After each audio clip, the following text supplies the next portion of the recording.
বিরজু নিজের বাড়িতে ঢুকেই ছিল, তক্ষুনি তার 10 বছরের মেয়ে তার কাছে আসে। বাবা, তুমি কি আমার জন্য পুতুল নিয়ে এসেছো? হ্যাঁ রাধিকা, নিয়ে এসেছি। তুমি যে পুতুলটা পছন্দ করেছিলে না, সেটাই তো নিয়ে এসেছি আমি। অর্জুন নিজের হাতে ধরে রাখা বক্স রাধিকার হাতে দিয়ে দেয়। তক্ষুনি বিরজুর স্ত্রী অর্চনা বিরজুকে বলে ওঠে, এত দামি পুতুল কেনার জন্য তোমার কাছে টাকা কোত্থেকে এলো গো? আরে কি আজে বাজে কথা বলছো অর্চনা? আরে আমি একজন কৃষক, আমি কি আমার মেয়েকে একটা পুতুল কিনেও দিতে পারি না? দিতে পারো, কিন্তু যেই পুতুলটা তুমি কিনে এনেছো সেটা তো অনেক দামি। নিশ্চয়ই তুমি খারাপ চাল কাউকে বিক্রি করেছো। হ্যাঁ বিক্রি করেছি, তাতে কি হয়েছে? আরে এই দেশে কে জানে কতজন খারাপ চাল খায়, তবে কি সে অসুস্থ হয়ে পড়ে? দেখো, এত লোভ করা ভালো কথা নয়। আমাদেরকে ঈশ্বর যত টাকা দিয়েছেন তার মধ্যেই আমাদেরকে সুখী থাকা উচিত। শুরু করলে তো আবার তুমি এই বকবক। তোমার কথা শোনার পরে আমি আমার বড় বড় স্বপ্ন দেখা বন্ধ করতে পারবো না, বুঝেছো? বিরজু নিজের বাড়ি থেকে বাইরে বেরিয়েই ছিল, তক্ষুনি গ্রামের প্রধান দেখা করে।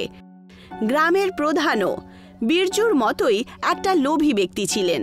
বিরজু, ভালো হয়েছে তোমার সাথে দেখা হলো। আমি তো তোমার কাছেই যাচ্ছিলাম। কি হয়েছে প্রধান মশাই, সবকিছু ঠিক আছে তো? বিরজু, আমাদের গ্রামে একজন সাধু বাবা এসেছেন। শুনলাম যে খুবই চমৎকারী সাধু বাবা নাকি উনি। আর আমি তো এটাও শুনলাম যে মাটিকে সোনা করতে পারে সে। হ্যাঁ, এ তো বেশ খুবই ভালো কথা। যদি তাই হয় তাহলে তো দুর্দান্ত ব্যাপার হবে। চলুন চলুন গিয়ে দেখে আসি একবার। বিরজু প্রধানের সঙ্গে গ্রামের সবচেয়ে পুরনো বটগাছের কাছে পৌঁছে যায়, যেখানে সাধু বাবা বসেছিলেন। বিরজু সাধু বাবাকে বলে, সাধু মহারাজ, আমি তো শুনেছি যে আপনি মাটিকে সোনা করে তুলতে পারেন। তুমি একদম ঠিক কথাই শুনেছ বিরজু, কিন্তু আমি শুধু ততটুকুই সোনা তৈরি করি যতটুকু মনুষ্যের প্রয়োজন পড়ে। বিরজু একটা বড় মাটির টুকরো সেই সাধুর সামনে রেখে দেয়।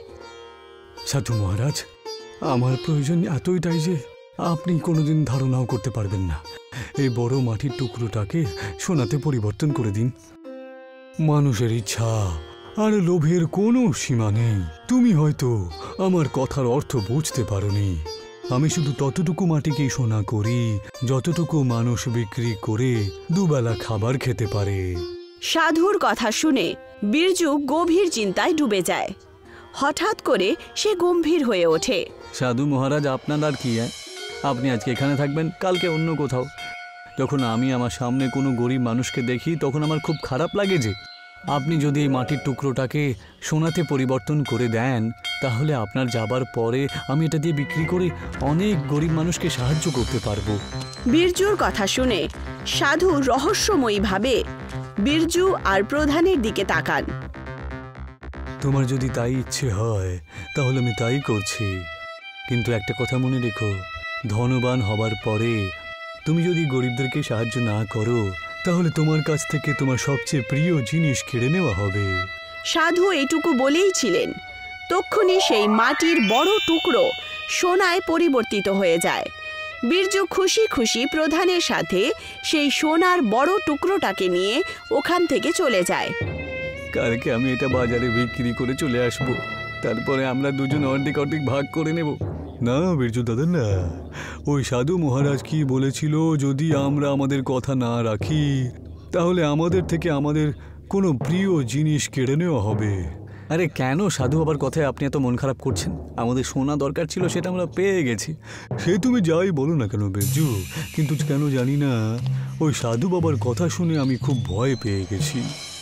এইটুকু বলে প্রধান ওখান থেকে চলে যান, কিন্তু প্রধান ভেতরে ভেতরে সাধুর কথায় ভয় পেয়ে গেছিলেন। বিরজু হাসতে হাসতে নিজেকেই বলে ওঠে, মূর্খ কোথায়, ভালোই হয়েছে বেটা পালিয়েছে। এমনিতেই এটা আমি অর্ধেক পয়সা দিতাম নাকি ওকে?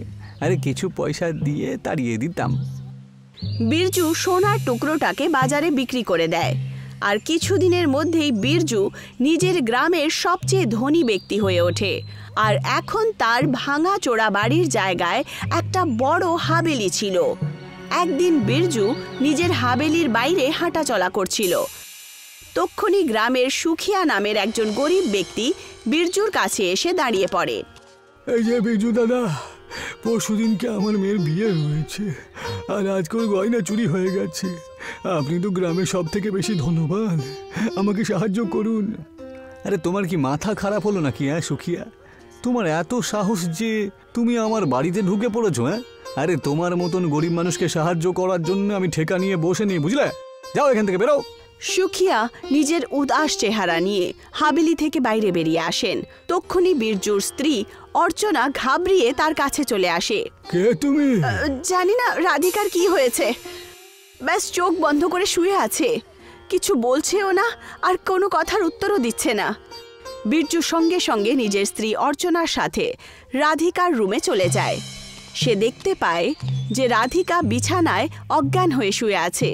বীরজু নিজের স্ত্রীকে বলে ওঠে, ভয় পেও না অর্চনা, আমি আমার মেয়ের চিকিৎসা সব থেকে ভালো ডাক্তারকে দিয়ে করাবো। বীরজু সঙ্গে সঙ্গে নিজের মেয়ে রাধিকাকে ডাক্তারের কাছে নিয়ে যায়। ডাক্তার রাধিকার অনেক চিকিৎসা করেন, কিন্তু রাধিকার কোনো লাভই হলো না। অবশেষে ডাক্তার বীরজুকে বলে ওঠেন, দেখো বীরজু, আমি আমার মতন সব রকম চেষ্টা করে দেখে নিয়েছি, কিন্তু তোমার মেয়েকে কিছুতেই ঠিক করতে পারছি না। তুমি একে বাড়িতে নিয়ে যেতে পারো। অর্চনা বীরজুকে বলে, কাঁদলে কিছুই হবে না গো। আমাদের গ্রামের রত্না কাকি নামের একজন বয়স্ক মহিলা থাকেন। যে কেউ অসুস্থ লোক তার কাছে যায়, তারা ঠিক হয়ে ওঠে। যখন থেকে তুমি ধনী হয়েছ, তখন থেকে কোনো গরিবের বাড়িতে যাও না। আমরা আমাদের মেয়ে রাধিকাকে ওই কাকিমার কাছে নিয়ে যাই। বীরজু নিজের মেয়েকে নিজের স্ত্রী অর্চনার সাথে রতন কাকির বাড়িতে নিয়ে যায় আর হাত জোড় করে বলে ওঠে, যত পয়সা লাগবে তুমি আমার কাছ থেকে নিয়ে নাও, শুধু যে করি হোক আমার মেয়েকে তুমি ঠিক করে দাও। তোর মেয়ে অসুস্থ হয়নি, বরং একটা অভিশাপের শিকার হয়েছে। যদি তুই নিজের মেয়েকে বাঁচাতে চাস, তাহলে তোকে তরমুজের গ্রামে যেতে হবে। এই কথাটা শুনে বীরজু আশ্চর্য হয়ে বলে ওঠে, অভিশাপের শিকার? ঠিক বুঝতে পারলাম না। এখন বোঝার আর বোঝানোর সময়ও নেই, তোকে এক্ষুনি এই মুহূর্তে তরমুজের গ্রামে যেতে হবে। এটা আবার কিরকম গ্রাম? এই গ্রামের নাম তো আমি আগে কখনো শুনিনি। আমার কথা মন দিয়ে শোন। এখান থেকে কিছুটা দূরে ঘন জঙ্গল আছে। সেই জঙ্গলে একটা লাল রঙের গাছ আছে, যার মধ্যে একটা বড় লাল রঙের তরমুজ আছে। সেই তরমুজটাকে যেই মাত্র হাত লাগাবি, নিজে নিজেই তরমুজের ভেতরে ঢুকে যাবি। সেই তরমুজের ভেতরে একটা গ্রাম অবস্থিত আছে। সেই গ্রাম থেকে তরমুজের বীজ নিয়ে আসবি, আর সেই বীজ দিয়ে তোর মেয়ে হয়তো ঠিক হতে পারে। এখন দেরি করিস না। বীরজু দেরি না করে সঙ্গে সঙ্গে গ্রামের ঘন জঙ্গলের দিকে রওনা দেয় আর সেই লাল গাছটাকে খুঁজতে শুরু করে। তক্ষুনি বীরজুর চোখ পড়ে একটা লাল গাছের ওপর। বীরজু তাড়াতাড়ি ওখানে পৌঁছে যায়। সেই লাল গাছের মধ্যে একটা লাল রঙের তরমুজ ঝুলেছিল। বীরজু যেই মাত্র সেই তরমুজটাকে হাত লাগায়, হঠাৎ করে বীরজু নিজেকে একটা তরমুজের গ্রামের ভেতরে খুঁজে পায়। বীরজু দেখতে পায় যে ওখানে বাড়ি থেকে শুরু করে প্রত্যেক বস্তু তরমুজেরই তৈরি ছিল। তক্ষুনি বীরজুর কানে পেছন থেকে একজন ব্যক্তির আওয়াজ আসে। কে তুমি? তরমুজ গ্রামের তো মনে হচ্ছে না। বীরজু যেই মাত্র ঘুরে দেখে, তখন পেছনে একজন ব্যক্তি দাঁড়িয়েছিল যে তরমুজের কাপড় পরে রেখেছিল। হ্যাঁ, আমি এই গ্রামে তো থাকি না, কিন্তু এই তরমুজ গ্রামের বীজ আমার লাগবে। এই গ্রামের বীজ নিয়ে যাওয়াটা কোনো সহজ কাজ নয়। তোমাকে এর জন্য আমাদের তরমুজের গ্রামের প্রধানের সাথে দেখা করতে হবে। চলো আমার সঙ্গে। সেই ব্যক্তি বীরজুকে একটা সুন্দর বাড়ির দিকে নিয়ে যায়। সেই পুরো বাড়িটা তরমুজের আকারেরই তৈরি হয়েছিল। বীরজু দেখতে পায় সেই তরমুজের বাড়ির ভেতরে সেই সাধু বাবা রহস্যময়ীভাবে বীরজুর দিকে তাকিয়ে হাসছিলেন। আপনি তো সেই সাধু বাবাই, যার জন্য আমি ধনবান হয়েছি। তোমার জগতে আমি সাধু, কিন্তু এই তরমুজের গ্রামে আমি এখানকার প্রধান। আমি জানতাম যে তুমি একদিন আমার তরমুজের গ্রামে অবশ্যই আসবে, কিন্তু কোনো লাভ হবে না। যেমনটা আমি তোমাকে বলেছিলাম যে যদি তুমি তোমার কথা না রাখো, তাহলে তোমার থেকে তোমার কোনো প্রিয় জিনিস কেড়ে নেওয়া হবে। আমায় ক্ষমা করে দিন সাধু বাবা, আমার ধন দৌলত পয়সা কিছু লাগবে না।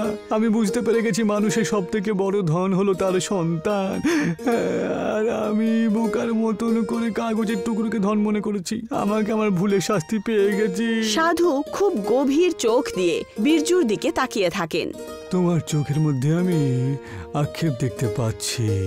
এইটুকু বলে সাধু তরমুজের কিছু বীজ বীরজুকে দিয়ে দেন। এই বীজগুলো তুমি তোমার মেয়েকে খাইয়ে দিও, তোমার মেয়ে একদম ঠিক হয়ে যাবে। কিন্তু মনে রেখো, যে কোনো গরিব মানুষকে নিজের বাড়ি থেকে খালি হাতে পাঠাবে না। যে শান্তি অন্যকে সাহায্য করে আমরা পাই, সেই শান্তি সম্পত্তি অনেক পাওয়ার পরেও আমরা পাই না, বুঝতে পেরেছো? এই তরমুজের বীজগুলোকে শক্ত করে ধরে রেখো, তুমি নিজেকে স্বয়ং নিজের গ্রামে পাবে। বীরজু বীজটাকে নিয়ে নেয়।